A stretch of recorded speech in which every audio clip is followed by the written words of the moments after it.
साथ नदी में गिर गया। एक आदमी को ढूंढना है।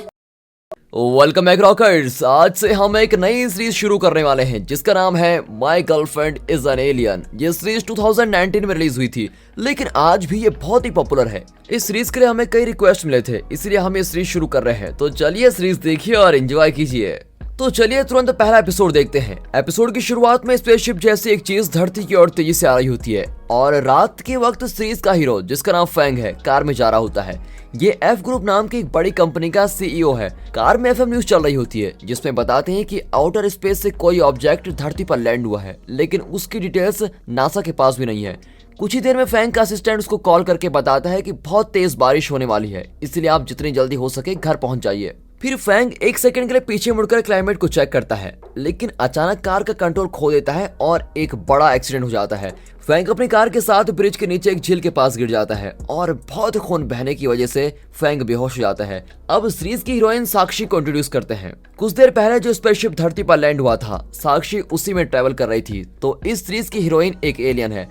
फैंग को घायल पड़ा हुआ देखकर साक्षी उसकी मदद करने आती है और फिर एलियन होने की वजह से उसके पास कई सुपर पावर्स भी होती हैं और वो उन पावर्स को यूज करके फैंग को ठीक करती है।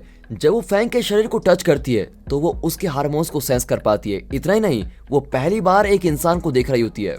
फिर फैंग की फिजिक देखकर साक्षी उसकी ओर अट्रैक्ट होने लगती है और कुछ देर बाद अचानक फैंग की कार एक्सीडेंट के इम्पैक्ट से ब्लास्ट हो जाती है। पर फैंग को प्रोटेक्ट करने के लिए एक सुरक्षा कवच बनाकर वो खड़ी हो जाती है, पर वो बहुत देर तक उस ब्लास्ट को हैंडल नहीं कर पाती और ब्लास्ट के इम्पैक्ट से साक्षी के मुंह से खून निकलने लगता है, लेकिन उसका खून ब्लू कलर का होता है। खून की एक बूंद फैंग के हाथ में गिरती है और एक क्रिस्टल बन जाता है। साक्षी ने गले में क्रिस्टल पहना होता है और ब्लास्ट की वजह से वो क्रिस्टल कहीं दूर गिर जाता है। फिर साक्षी की पावर इम्पैक्ट से कमजोर हो जाती है और वो झील में गिर जाती है।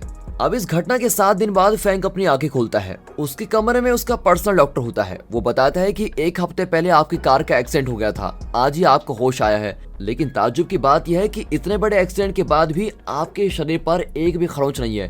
क्या आपको एक्सीडेंट के बारे में कुछ याद है? फैंग डॉक्टर को बताता है कि मुझे सिर्फ इतना याद है कि उस रात एक्सीडेंट हुआ था, उसके बाद की कोई भी बात मुझको याद नहीं है। लेकिन एक्सीडेंट के बाद मेरे सीने में एक अलग ही फीलिंग हो रही थी। डॉक्टर कहता है कि आप कुछ दिन आराम कीजिए, फिर आप अपना काम कंटिन्यू कर सकते हैं। ये कहकर वो चला जाता है। यहाँ साक्षी 7 दिन लेक में डूबी हुई थी और अब बाहर निकल रही होती है। पास में एक बुजुर्ग फिशिंग कर रहा होता है, तो साक्षी उसको स्कैन करके सारी डिटेल्स पता लगा लेती है। फिर वो बुजुर्ग को नाम से पुकारती है और कहती है कि मैं दूसरे प्लेनेट से आई हूँ। टेक्निकल प्रॉब्लम की वजह से मेरा स्पेसशिप मुझे गलती से यहाँ छोड़कर चला गया है। साक्षी के सर पर एक कछुआ भी बैठा होता है। उसकी अजीब बातें सुनकर बुजुर्ग बड़ा घबराकर वहाँ से भाग जाता है। फिर साक्षी बुजुर्ग की कुर्सी पर बैठकर सोचने लगती है कि मेरा स्पेसशिप यहाँ क्यों लैंड हुआ होगा और अब मैं अपने प्लेनेट वापस कैसे जाऊंगी। फिर वो अपने सर से कछुए को निकालकर फेंकने वाली होती है, लेकिन कछुआ कहता है कि अरे साक्षी, तुमने मुझको पहचाना नहीं, मैं तुम्हारा पर्सनल असिस्टेंट टॉरी हूँ। और तब साक्षी रियलाइज करती है कि वो अकेले नहीं है, बल्कि उसका असिस्टेंट टॉरी, जो कि एक रोबोट है, वो भी उसके साथ यहाँ पर लैंड हुआ है। लेकिन धरती के एक कछुए ने टोरी को निगल लिया था। फिर टोरी ने अपनी नैनो टेक्नोलॉजी यूज करके कछुए को अपने कंट्रोल में कर लिया। टोरी इतनी धीमी आवाज से बात करता है कि साक्षी के अलावा और कोई उसकी आवाज नहीं सुन पाता। टोरी पूछता है कि हमको यहाँ लैंड हुए 7 दिन हो गए हैं और हमारा स्पेसशिप भी हमको छोड़कर जा चुका होगा, अब हम क्या करेंगे? साक्षी कहती है कि तुम फिक्र मत करो, मैंने अपने गले में स्पेसशिप को सिग्नल करने वाला डिवाइस पहन रखा है, उससे हम सिग्नल कर सकते हैं। ये कहकर वो अपने गले में पहना हुआ डॉलर चेक करती है, पर 7 दिन पहले कार ब्लास्ट में वो डिवाइस कहीं दूर उड़कर गिर गया था। क्रिस्टल की तरह दिखने वाले उस डिवाइस का नाम अनशेटर होता है। अब टोरी पूछता है कि केयरलेस लड़की, क्या तुमने वो डिवाइस खो दिया? तब साक्षी को याद आता है कि उस दिन एक इंसान को बचाते वक्त वहाँ ब्लास्ट हुआ था और उसी के इम्पैक्ट से मैं झील में गिर गई थी। कहीं मेरा अनशिएटर उस इंसान के पास तो नहीं है? उस दिन साक्षी ने जब फैंग को टच किया था तो वो उसके हार्मोन्स को फील करने लगी थी। ये सब उसके लिए बिल्कुल नया एक्सपीरियंस था और इस वजह से उसे सिर्फ फैंग की बॉडी का स्ट्रक्चर याद था, लेकिन उसके चेहरे पर साक्षी का ध्यान ही नहीं गया। अब यहाँ फैंग अपने ऑफिस के लिए तैयार हो रहा होता है, तब उसका असिस्टेंट उसको बताता है कि आपका ऑफिस जाना मुश्किल है क्योंकि आपकी कई एक्स गर्लफ्रेंड्स ऑफिस के बाहर प्रोटेस्ट कर रही हैं। उन लड़कियों ने मीडिया को भी बुला लिया है। अरे तुम डरो मत, इस सिचुएशन को मैं खुद संभाल लूंगा। ये कहकर फैंग ऑफिस जाता है। वहाँ कई लड़कियां दुल्हन की ड्रेस में प्रोटेस्ट कर रही होती है। मीडिया भी उनके साथ मिलकर रिपोर्ट कर रहे होते हैं कि फैंग एक प्ले बॉय है, उसने कई लड़कियों के साथ शादी का वादा करके उनको धोखा दिया है, वगैरह वगैरह।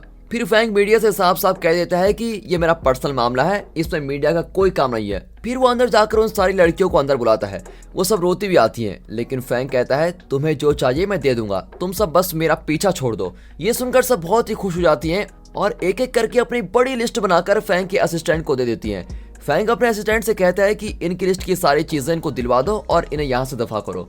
अब ये सब होने के बाद सारी एक्स गर्लफ्रेंड्स बाहर जाकर मीडिया रिपोर्टर्स को डांटने लगती है कि ये हमारे और फैंग के बीच का मामला है, मीडिया वाले इस बात का बतंगड़ क्यों बना रहे हैं। अब रिपोर्टर्स इनकी बातों से बिल्कुल चौंक जाते हैं, क्योंकि इन्हीं लड़कियों ने खुद मीडिया को बुलाया था और इस तरह मीडिया को उल्लू बनाकर लड़कियां वहां से चली जाती हैं।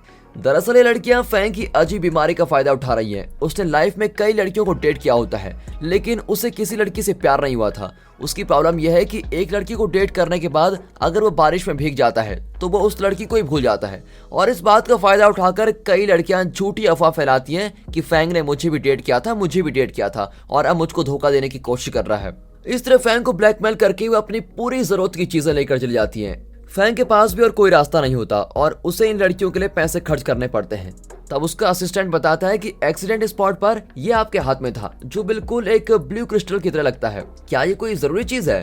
फैंग कहता है कि ये तो मैं भी नहीं जानता, तुम इसे रिसर्च लैब में लेके जाओ और जल्द से जल्द पता लगाओ कि यह है क्या। यहाँ टॉरी साक्षी से सवाल पर सवाल कर रहा होता है, तुमने अनसेटर कहाँ मिस कर दिया? उसके बिना हम अपने स्पेसशिप को सिग्नल कैसे भेजेंगे कि हम धरती पर हैं? साक्षी बताती है कि इतनी टेंशन होने की कोई बात नहीं है, मुझे पता है कि मेरा अनसेटर उस इंसान के पास ही होगा। मैंने उसका चेहरा नहीं देखा, लेकिन मैं उसके हार्मोन सेंस कर सकती हूँ और मुझे उसका शरीर बहुत ही अच्छी तरीके से याद है। ये कहकर वो फैंग का स्केच बनाकर दिखाती है और वो भी बिना सर के। पर साक्षी बहुत ही कॉन्फिडेंट होती है कि उसके हार्मोन को सेंस करके वो इस इंसान को जरूर ढूंढ लेगी। अब साक्षी उन सारी जगहों पर ढूंढती है जहाँ कई इंसान होते हैं। वो एक बड़े शॉपिंग मॉल के अंदर जाती है और खूबसूरत सी ड्रेस को देखकर उससे रहा नहीं जाता और वो सारी ड्रेसेस ट्राई करने लगती है। फिर अपनी मैजिक पावर यूज करके वो झट से कोई भी ड्रेस गायब कर देती है और उसको पहनकर खुद को निहारने लगती है। फिर वो एक वेडिंग ड्रेस को देखती है। टॉरी कहता है कि ये ड्रेस तुम्हारे लिए नहीं है, धरती पर लड़कियां इसे अपनी शादी पर पहनती हैं। लगता है टॉरी के पास धरती के बारे में बहुत इन्फॉर्मेशन है। साक्षी पूछती है कि ये शादी किस खेत की मूली का नाम है, तो टॉरी कंफ्यूज होता है कि अब शादी का मतलब इसको कैसे समझाऊं। इतने में साक्षी दुल्हन की ड्रेस पहन लेती है और इस तरह साक्षी बहुत ही इंजॉय कर रही होती है। लेकिन मॉल के गार्ड सोचते हैं कि वो ड्रेस चोरी करने के लिए आई है, इसलिए वो उसको चेस करने लगते हैं। फिर साक्षी बचकर बाहर आ जाती है और बाहर के ट्रैफिक की आवाजें सुनकर वो अपना सर ही पकड़ लेती है।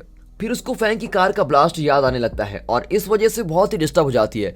तब फैंग की कार तेजी से उस तरफ आती है और साक्षी को सड़क पर देखकर वो सडन ब्रेक मारता है।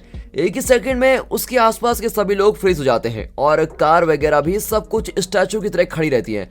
पर फैंग खुद फ्रीज नहीं हुआ है। वो सोचने लगता है कि मुझे तो सिर्फ एमनीजिया है, ये कौन सी नई बीमारी हो गई मुझे, सिर्फ मेरा टाइम फ्रीज क्यों हो गया है। तब वो नोटिस करता है कि साक्षी भी हिल रही होती है।